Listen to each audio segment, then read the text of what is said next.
Hey, good morning. Thank you so much for joining us. I am Pastor Kyler, the associate pastor at the GC Woodinville campus, day 246. We are chugging along. I brought Sharon with me. This is Sharon Moody. Sharon is, I'm going to make you blush. Well, I'm already blushing, so it doesn't matter. So get ready to adjust the color on your TV. Yeah. She is seriously one of the most wise people that I know. Sharon runs our Connect groups with her husband, Ray, at the Woodinville campus. I guarantee you've seen them if you've been to our campus at all, but run all of our Connect groups, making sure that people feel connected and know each other and everything like that at the Woodinville campus. But she's also, her and Ray both kind of been in my position as an associate pastor. A little bit. They run the church still. Right. I would be lost without them. But she legitimately is one of the most wise people that I know. And it is so fitting because of just kind of the book that we're in, being a book from presumably Solomon, that, I mean, Solomon was known to be the wisest man who ever lived. And you really get a sense of that in the reading from today and just Ecclesiastes and Ecclesiastes, you shared with me, it can be kind of like Eeyore. Yeah. Bother. Oh, dang it. Shoot. Stuff's not going great, but why bother? Yeah. Why live? It was today. Like, why even live? That's right. Why be born when you could just die?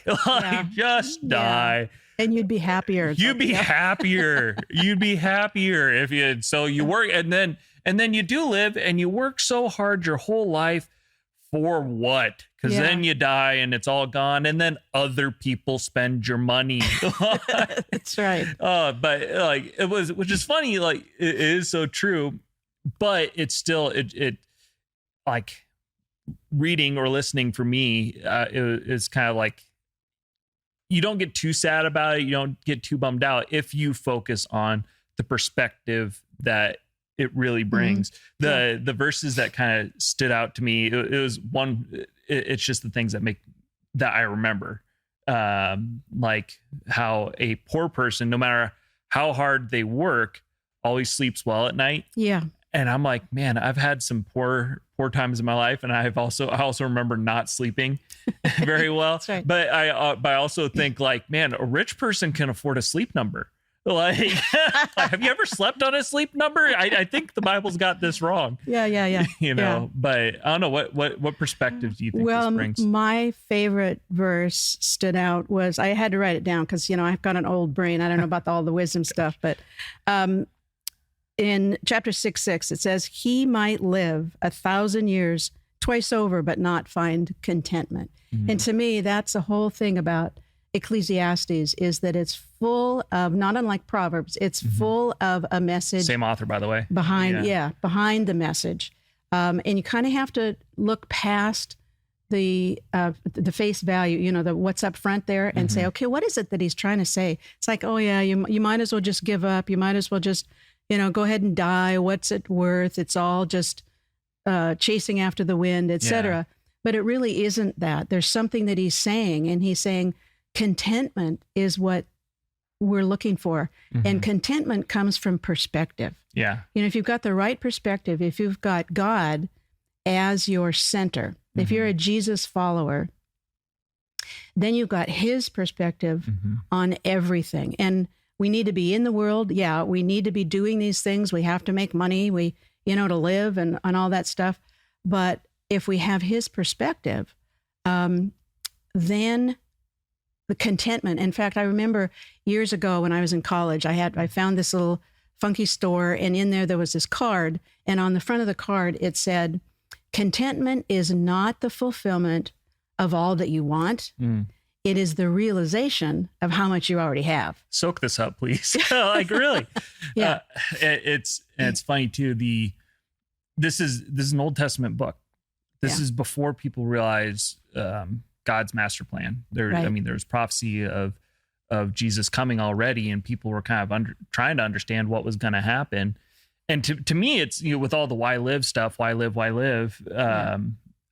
Jesus gives us a reason for living. And in part of me is like, if we all just like we're born and then turn to dust right away. How can we make it so that other people get to know Jesus? Right.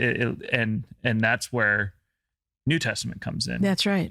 That's where we get in New Testament. I feel like we see, not in just today's reading, but all of it, like what we really are living for. Mm-hmm.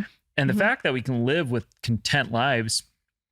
I mean, I do think of like some of it, lots of people do, especially the older you get, the as you have kids and families and things change. Me and my wife, we look back at the times where we didn't make any money. And when we first got engaged and we're like, we don't know where we're going to live. Yeah. We don't know how anything is going to go. But that was also some of the most fun times back then. I personally think of the fact that, I mean, I love my children, but I'm like, I used to fish and hunt a lot back then because I had so much free time because I would like, I think about how often I was out in the woods. Those are some of my fondest memories, but those are absolutely the poorest financially time of my life. Yeah. When we were married, it was a few years ago. And we used to look, we were the sofa diggers, we'd look for pennies and we could fill up a tank of gas for, a couple of bucks. We'd go to the movies for 50 cents each at the commissary. And I remember even our first year, our monthly salary, $275 a month. Oh my gosh. Okay. Yeah. And we were poor. Even back then that was not very much money, but we were happy, and it really, we learned over the years because we started out like that. It's sort of like, okay, we can't find our happiness in the things. We can't find our joy and our hope in how much money we have or how much we don't, or how many things we have or how many toys we have. Yeah. We have to find it someplace else. And fortunately for us, it was in God. Yeah. It was in Jesus. And it made all the difference in the world. We can, and it's true what it says. You can be really poor and be very, very happy. Yeah. Contentment is the key. It makes me think that, I know this is like literally counter to the point. I remember a comedian, I'm not going to say his name because you'll judge me. But he was saying, money doesn't buy happiness, but buys a wave runner. You ever seen a sad person on a wave runner? That's right. It's like, it's true. But like, toys are good. Toys are good. But at the same time, like you definitely don't have, if that's the only thing that makes you happy, then you don't have the joy of the Lord in your heart. I also have thought, some of the wisdom that I've gathered from other people, people who need some sort of substance to make their life happy, whether it's alcohol or drugs and things like that. It's like, man, if you need that to make you happy, then you need to find other ways to be happy. Right. And I feel like money's the same as drugs or alcohol. It's kind of like, if you need that to make you happy, you need to find another way or another reason to be happy. Yeah. And that perspective speaks also of what we read in the New Testament in this one about encouraging others. In Ecclesiastes is another part of that Bible, that reading today, that had to do with pity the poor man who is alone and who falls and has no one to help him up. But two people standing back to back can defeat an entire army. Yeah. And then it goes into in Corinthians and he's saying in the 2 Corinthians 7:4, it says, you encouraged and made me happy despite what was happening. Yeah. So there's this whole theme of perspective and contentment and encouraging one another. And now you can be in the world and you can encourage, you can come from that hopeful place. Yeah. None of us are going to do it all right. We're going to mess up, or we are going to fall. And hopefully we have people along with us that can help and pick us up and get us on down the road. Yeah. The part that I loved about Corinthians, just kind of at the end, he's just like, thanks for thinking of me again. It makes me feel so good that you remember me, as he's kind of explaining, finding certain people in his life, in the church's life, to make all this stuff happened. But this is also, he's writing to a church that was screwing up so bad they needed a second letter. That's right. And I always wonder, I'm like, is there a letter number 3 or 4 or 5 that didn't make it into the Bible? Probably could have been. Probably could have been. And I do have a level of empathy. I remember mentioning this in the last video, a level of empathy, because how these people, how Greek culture was so opposite and different, at the time from what Christ followers were trying to turn people's hearts towards. That's like, to come from the society that they're in, it takes a sharp turn, and it takes a lot of help and correction, and hence the second letter.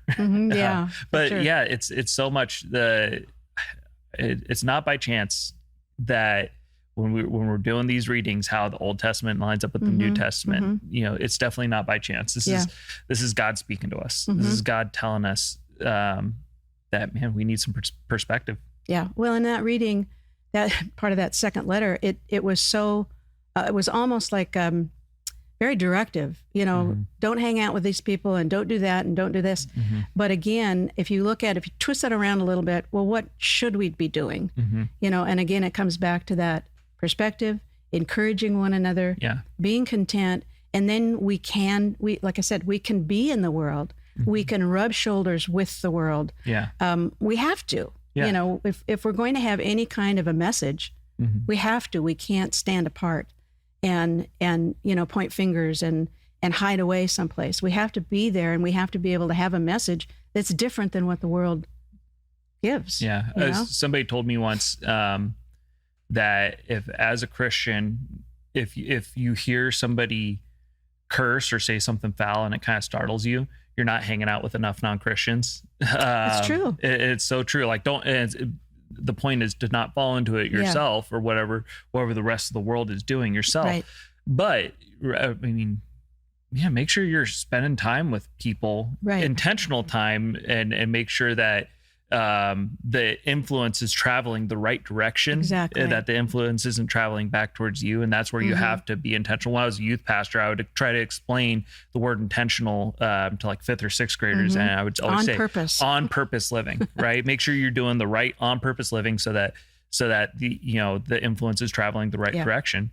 But I have a mantra that I've always taught with, and it comes from my own journey of healing. And we were made on purpose for a purpose. And that for a purpose, primarily, I mean, the center of that purpose is to glorify God.